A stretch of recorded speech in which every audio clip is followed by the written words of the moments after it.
That's the music we're listening to tonight out in the shop. Mom was out shopping at Target. Rhett's passed out, but this thing died, and so we gotta improvise. We had an issue today. This Porter cable air compressor, I abused it. Got a hole in the bottom, and it decided to flood the shop. Now, I've got the water separator stuff on the wall. I've drained this thing maybe quarterly, so 4 times a year. I always got a ton of water out. I mean, we're in Florida. It's super humid outside. And I just think this thing sat up too much water, given the amount of water that was in it. Rusted a hole out the bottom of it, and it sprayed everywhere. Good thing it didn't get to this block here. Caught it in time, and it ain't soaked up. The wood ain't soaked. But we're going to start working on getting this one cleaned up and built as a good backup, or a... we're going to build this to be our good one, if anything. So probably do a 331. We got a stock crank right here. Been polishing on it a little bit when I got it out of one of these motors, but it needs a better polish job, probably turned. And if we're going to do this one, we're going to do it right. But we're getting ready for Northwest Florida Speedway. Getting this car, got the body on it. Waiting on a pickle fork to come in. Because I don't like wailing on these spindles, taking these ball joints in and out every week. It's just one of those things, a first generation racer, like you got to keep buying all these tools that you don't think you need until you need them. And I'd rather have the right tool for the job. And so we spent some money on some pickle forks coming. That'll make my life a little bit easier. I mean, talking about first generation racing, like I started with this little Cobalt toolbox and a bicycle tire pump. That's what I started racing with. And then we got the Craftsman box, we got the Snap-on box, the sheet metal brake, a tube and bender, scales, we got a load stick somewhere. All that stuff is not cheap. And that's kind of what set me back from having really good equipment this whole time. Is just getting tools like that. Oh, forgot the load machine. Don't buy that one. Build you one. I should have known better, but I mean, them ain't cheap either. Just, I'm thankful for what I got. I worked hard for what I got. All this is coming from my own money. I'm just thankful.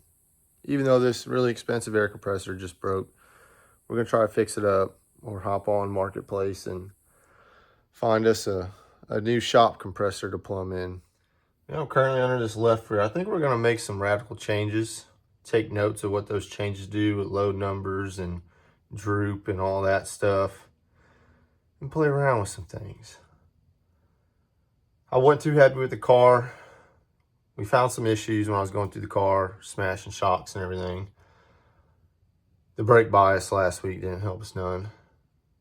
But we're gonna play around with stuff, take notes, and if it don't work, I know exactly what I need to take out, how many rounds I need to take out, what bar I need to move to put it back to our baseline real quick.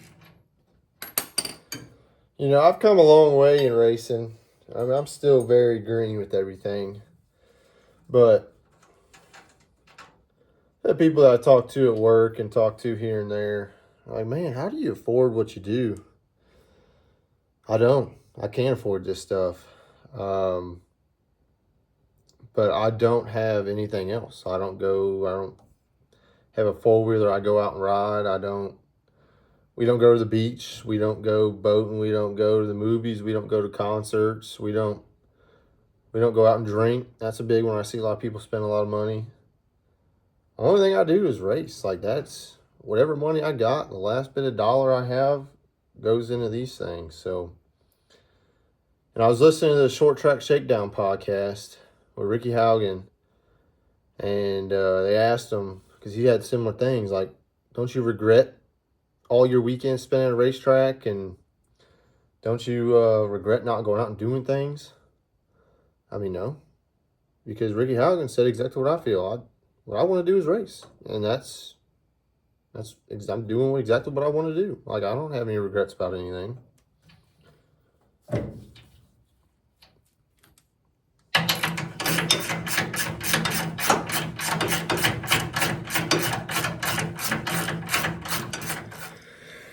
Now, would my wife like to do other things? Yeah, of course. So we do go and do some other things periodically, but I'm thankful she lets me race as much as I've been able to. That's for dang sure, especially after having Rhett. Like, things have gotten a lot harder, especially adding kids into the mix. And I like having Rhett out here with me, even though he does kind of drive me nuts sometimes, putting stuff inside frame rails, messing with brake bias like he did last week. My lug nuts keep going missing. He'll take them off, take them somewhere else, and next thing I know, I come back and they're back on. I don't know, I love it though. You got to keep surrounding him by it to hopefully make him want to do it. Well, we got the shop picked up a little bit, got it all mopped. Cars loaded, tires loaded, RVs ready to go. We're ready to go to Northwest Florida Speedway, otherwise known as Baker. We got to make a little pit stop at a baby shower. I'm in racetrack attire. Wife's not happy. She's like, I'll change my outfit. I'm like, all right, well, you do you. I mean, I don't care. We're cutting out of there a little early to go straight to the racetrack. So we'll see y'all there.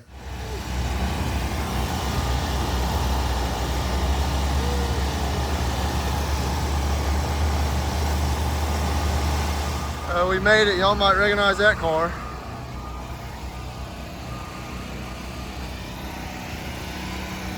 Pit line is way out the back. Ought to be a good night. Ooh, they got some water in it, or on it. We'll see. Woo-hoo-hoo.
Well, hot laps. Car was tight, wasn't it?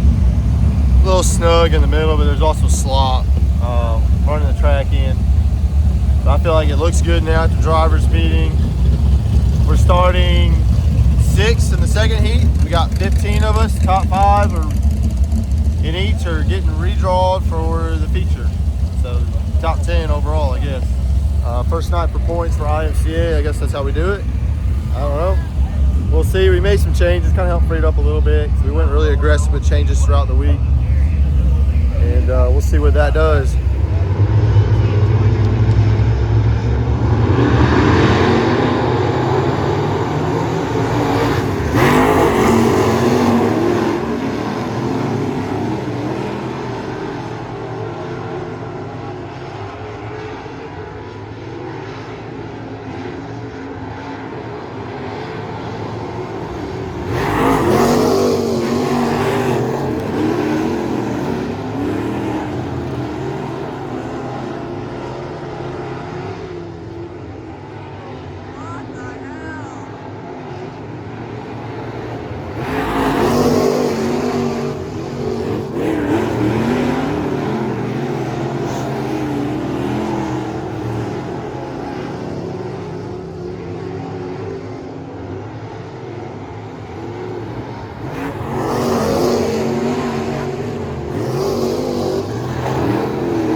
Well, good morning from your local idiot, your local dirt track idiot.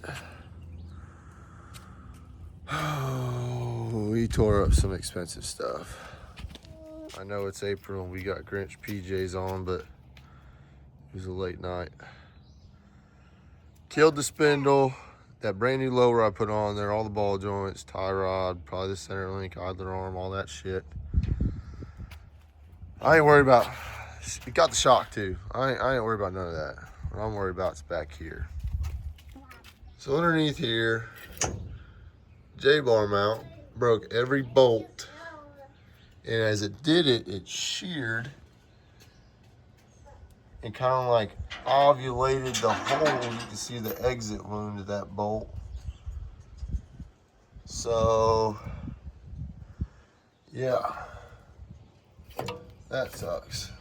I don't know how much a center section is, if it really messed all that up or what, but that's what's gonna hurt us. Yep, you mow that grass. Get the bubbles. What you got? You got Daddy's little funny car? You see this? I know I got greasy hands. Man, that's vintage. That was Daddy's as a kid. Oh, you're looking at my hands? Yeah, nasty. Well, as much as I don't want to do it, I guess we gotta wash it on the trailer because I don't want to unload and load all that crap by myself to get it in the shop. It's gonna be a long time detailing everything in the shop. Man, let me talk about this MD3 plastic though. You see where we got in the wall on the bumper. I mean, this is fine other than this little skirt right here. I mean, you can't get no better than that. I mean, the wrap still is all right. Like, But, yeah, we gotta get her cleaned up. I was really hoping for a dry, slick, dusty, smooth track, and we got a really hammer down, muddy track. Really, I like dry, slick tracks, so it makes it a lot easier on maintenance, cleaning this thing. But, hey, I do have a new nose valance and all new nose sheet metal. So we got some new sponsors coming on board. That's fixed, or will be fixed easy.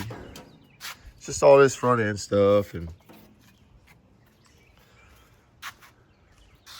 so I ran out of tear offs. I've been having a bad issue with these stacked tear offs, like the, I don't know, the ones that are laminated together. I think it's my visor. My visor's kind of messed up. And when that adhesion sticks to it, I get little air bubbles from all the little nicks of my visor. It doesn't adhere properly. So when I pre-pull them about 30 degrees out of my peripheral, all 10 of them. And I overlay them and everything. And I'll get through like 3 of them just fine. But like that 4th or 5th one, that's when it gets tough. And it just all up and come off. So, you can tell from our front visor there, our little cockpit air deflector is muddy, especially all the guys on the bottom just throwing stuff up. But that's dirt track racing, that's fun. But I just couldn't see. We couldn't see. But really, going into 1 and 2 there, we gotta figure out, we got some braking issues we gotta figure out. Still kind of hindering us pretty much since we bought the car. What I'm thinking when I put these pads in,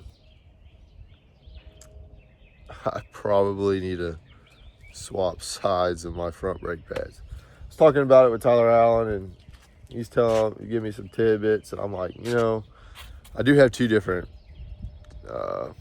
compounds of front brake pads. And I wonder if at some point from the clash until now, because I pull out all the pads, I take them on the concrete and I resurface them and I clean out the grooves and all that stuff and re-lube the pins.